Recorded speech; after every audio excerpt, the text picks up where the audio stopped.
What's up, Viking nerds and nerdettes and we little Viklingettes? It's your buddy Big John the G along with the 20-sided Warriors. And yeah, we do have a little bit of a different setup because this is our first official drop of our new show.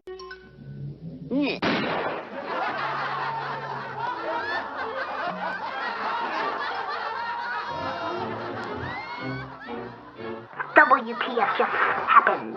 WTF happened. And today, we had our initial game of Blood Rage. Blood Rage!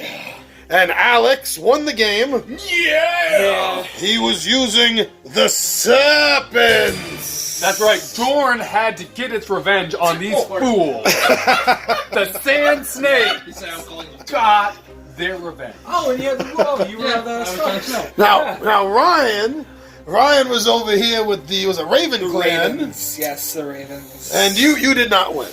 No, I at first I thought I may have had it wrapped up, but decisions did not go my way.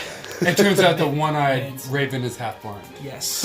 And then finally, it was a 3-player game. T-Bone was running the wolves. Yeah, much like Jon Snow, I don't know much, apparently. So. It looked like you were doing fairly good in the beginning. Yeah, in hindsight, I probably should have worried less about a few things, but we'll get to that. Yeah. All right, so yeah, on the idea behind WTF Happened is very simple. It's exactly that.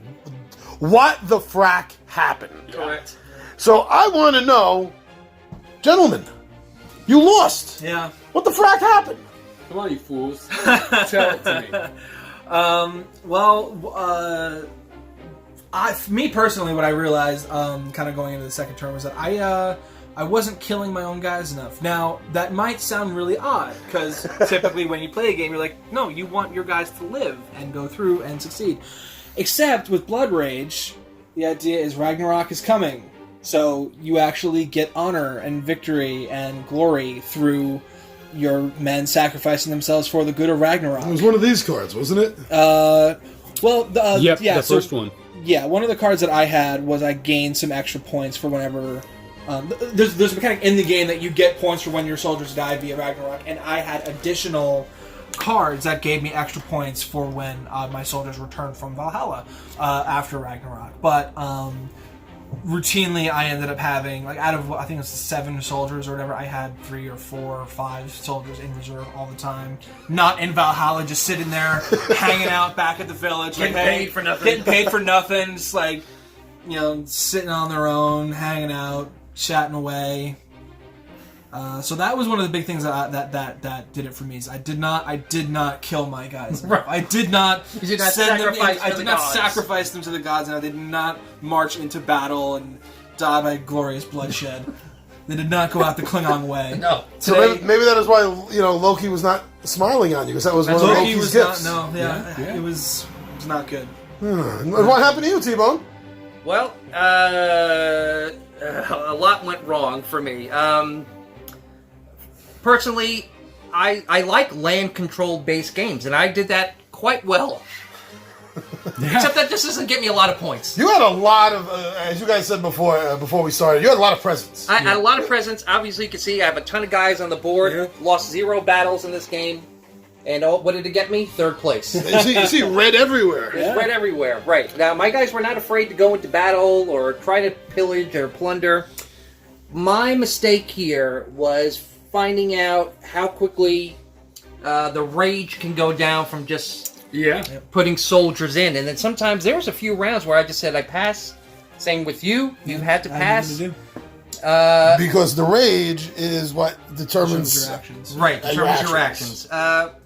In my head, I got so focused on trying to control land and trying to acquire things like rage, or this one was more troops. To do the pillage. To doing the pillaging, Yeah. rather than, like you were saying, sacrificing actually helps. Yeah. Or, like Alex's great thing, I had a thing where I upgraded my boat. If somebody would have burned my boat, You've gotten points. I gotten points. Or if you just let it sacrifice. Let it sacrifice, let it sink on its own, But it didn't enter my head to try and lose troops. Losing troops in my mind means, well, you're probably going to lose. Yeah. Having played this, though, I know I have to change up my strategy for the next time. But it was great. Yeah. Well, And I was in dead last. Yeah. Well, why do you think you won? so actually, after the first stage, I was tied with Tony for Correct. last place. Ryan was ahead. I was off to a very good Age start. 2, Ryan was still ahead. I was between Tony and Ryan. Age 3, I won.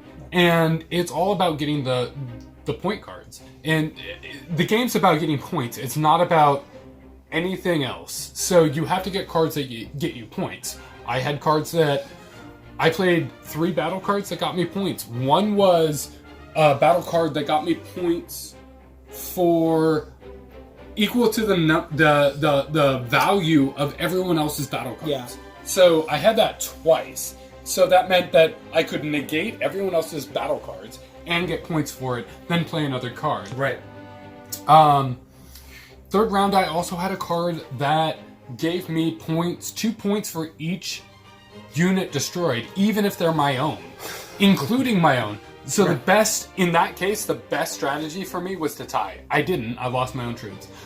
But, like, a 3-way tie would have been the best because I would have gotten points for everything lost. And normally, you don't get points if you lose. So that was a huge part. I also had the ship that was worth 12 points for just killing in the third round. That was a good move. Yeah, so I just deployed it in a place that Ragnarok was going to happen, so I knew it was going to be destroyed anyway. Yeah. Plus, Ryan did a battle there and just killed me. He won. Yeah. I mean, I got points for losing it anyway, so I ended up getting double points for it. But I got points for the fact that he killed it.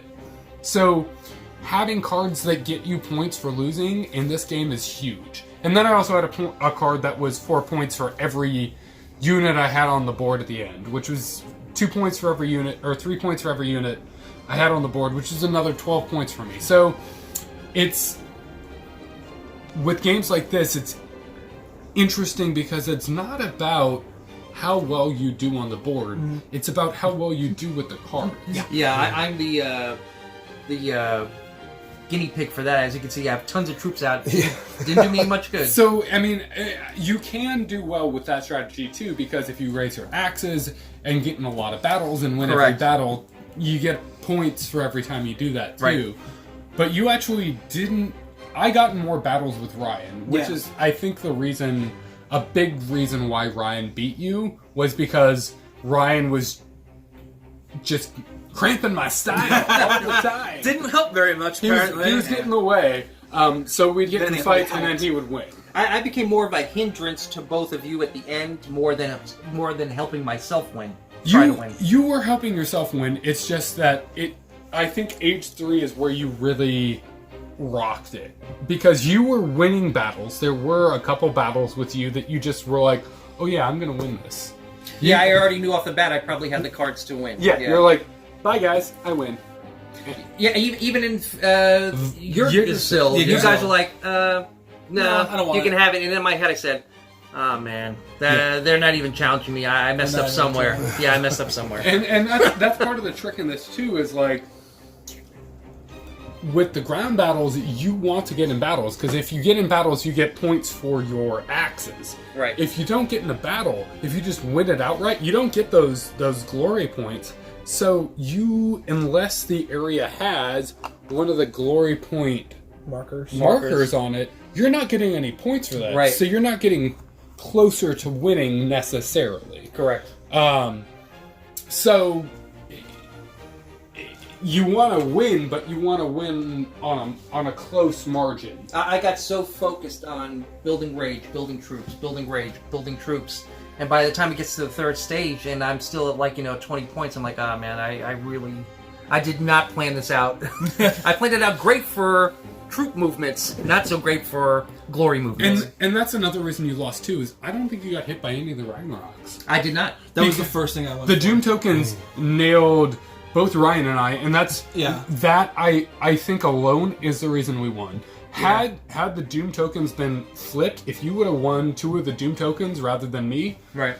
you might have won this. Maybe. It's so, like, all these alternate ways of scoring are huge in this. So it's really interesting that this game isn't about just killing things on the board.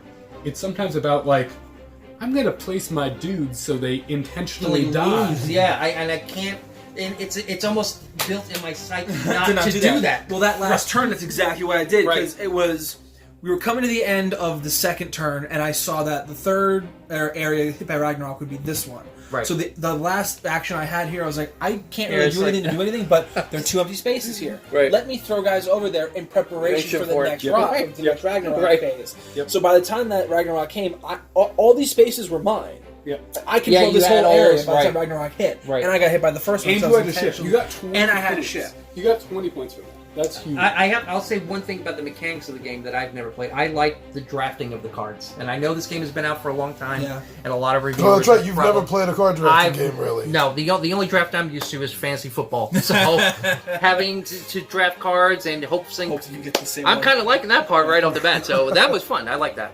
And like I said, I've lost, and I thought this was a great game. I love games that are high strategy, and this was definitely... Yeah.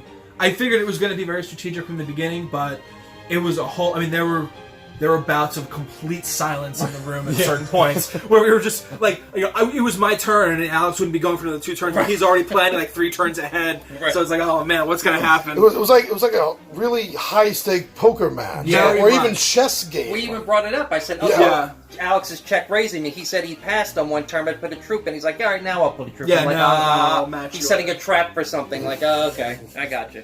Yeah, it's I love drafting. I love other games of drafting. This is not a surprise to me. So for me, that was a big part of the reason I wanted to play this game, because I love that mechanic in general. But this game uses it really well. It's not just like, it's not a gimmick. The game is really good. Drafting adds to it. And like you were saying, like, there's also this troop when you choose to pillage an area, the person who chooses to pillage it, trying to conquer it, is the last person to add troops. So they get to go around the table and see what the other 2 players are doing before they add their own troops, additional troops. So that's what I did a couple times. It was like, well, I have other troops to add, but let's see what Ryan's going to do. Let's see what Anthony's going to do. Ryan did something. It's going to go around the table again. Let's see what Ryan does this next. Yeah. Yeah, it does come back to you a couple Tons of different strategy. times. You could keep passing, and then the last turn, like, okay, I'm moving all of my guys, and now I'm moving. Well, it's you have to do one at a time. So which is nice too, because it's like Ryan puts one in, like, do I put another in? Yeah, I do. And then it's like Ryan doesn't put one in. Anthony puts one in. Do I put one in? Nah, let's see what Ryan does. Oh, Ryan put one in. Now I will. Now I'm gonna put one in. Yeah. Right. Because you can gauge it where it's like, well, I know I'm kind of in contention with this one other person. Yeah. So if they're going to try to step in to block somebody, I'm going to try to block them from doing. And you don't know if they have ulterior motives. Like if his thing was like, I want to lose this battle to send guys to Valhalla. Right. Then you're like, well, I'm going to wipe him out, and you're like, man, that's exactly what that's he what wanted anyway. Yeah, or like, oh, he has a card that's just like, I have less points, but I know I have the 6. Yeah. Right. Like, I can beat him. But then he has the card that's like, oh yeah, +0. All their cards are just turned into points for me, and now we get to play another card. Right. So it's like, that's what you did to me. Yeah, that's what I did. At least 2 I different did that occasions, twice. okay. And so it was like, I've got a 6. Well, what's the next best card? Well, I've only got a 2. Right. Like, maybe the person who plays the cancel has a 3 or 4 or whatever. So, like, that cancel card becomes points plus points for winning the battle. Ryan had that round where he put out 3 battle cards in a row. I put out 3 battle cards in a row, which then screwed me later on because I had a battle where I thought I would at least be in contention to win because I had a power of 9. Right. And I had no cards up, so it was like my guys are my power. It's whatever, that's it. Right. I lost by a single point. Because all you did was you had a strength of 4, and you played a +6. I had nothing to counter it, so I was like, "Yep, you have a 10. That's that. I can't do anything to do. I lost all of my guys." And it's also really interesting because if you get in battle, you have to play a card. Yeah. You don't get to choose to be like, oh, I want to save this. No, you have to play. Because Vikings don't stand on the sideline. They don't watch. So Unless they're Ryan's, which they stay in port. They stay in port. They stay in port. Grumble, grumble, Grumble, grumble, grumble. So that's just like an extra level of strategy. Like, oh, I'm going to get this person in a fight somewhere where they don't want to fight first. Make them waste cards here, and then maybe have a better chance here. Right. So this game is very deep. So now, let me start with you two. To wrap this up, Yeah. Ryan, after playing this first game and losing, and seeing Alex win, what would be the one tip you would give future Ryan for the next game? Kill your men. just march them to But that's conditional because you had that card. It is, well, even then, because you still for that card, yeah. But even especially for Ragnarok, like put more guys in the Ragnarok zones to try to get them because that gets you points. Yeah, I mean, I probably could have picked more fights in general. I did pick a couple, but there were situations where I probably could have gone after Anthony, maybe one. You may have over-strategized sometimes. Yeah, I overthought way too Yeah. much, and that was the thing. Especially, like, the first round, I over-strategized. The second round, I acted way too impulsively. Yeah, it's like you went from one I extreme. went from one extreme to the other, trying to get some more points, and it did not work out in my favor. Took you too long to find the Goldilocks zone. By the third round, I was like, Right. I had my entire third round planned out from the beginning. Right.